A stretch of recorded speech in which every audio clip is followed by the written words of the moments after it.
What's up everyone, this is Jake with The Real Canadian Outback, and on this week's Tackle Tuesday, we're going to be tackling fishing leaders.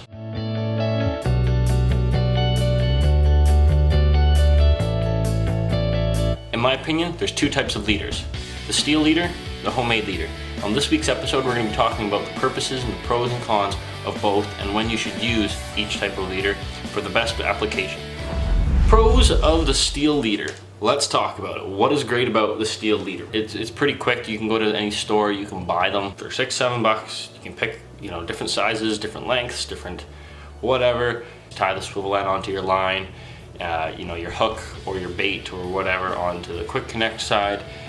The steel leader is great for when you're fishing muskie, pike, jackfish, lingcod, things that have really razor sharp teeth that could typically cut through most other fishing line. It makes it pretty easy. It's, there's not a whole lot of hassle with it. All right, now that we've talked about the pros of the steel leader, let's check out the cons. Steel leaders are very visible to fish. They can see this. So if you're fishing picky fish like a whitefish, this is not something you're gonna wanna use. Even if there was doomsday, I would not be using this as my whitefish lure. Depending how picky the fish is, this will matter, this will not matter. A lot of fish don't like, if they can see that, they won't go after it. The steel leader is something I try to avoid using.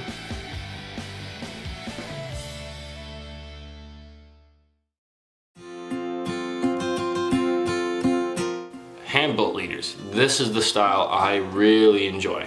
Why? All right, let's talk about the pros.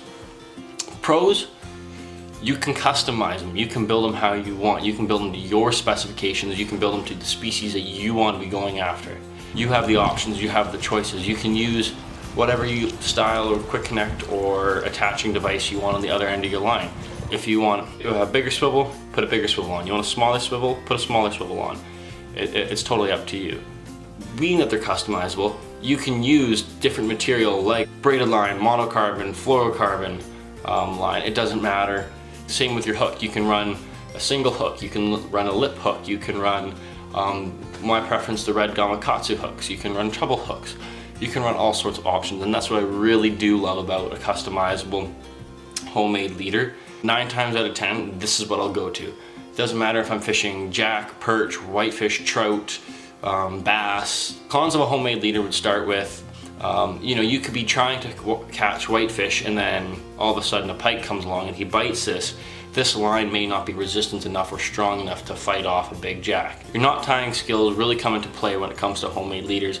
If you're running with fluorocarbon, a lot of fluorocarbon loves to slip. So if your knots aren't very good, your fish are just gonna pull your hook or your swivel end right off and you're gonna lose the fish. It's one of those things. Whereas with the steel leader, they're crimped on there, so you should not, unless it's really worn out, you should not have to worry about that. I'm gonna be doing a video here soon on a rig that uses the homemade leader. So stay tuned for next week's Tackle Tuesday where we talk about the Carolina rig using homemade leaders, and we're gonna show you how to build them.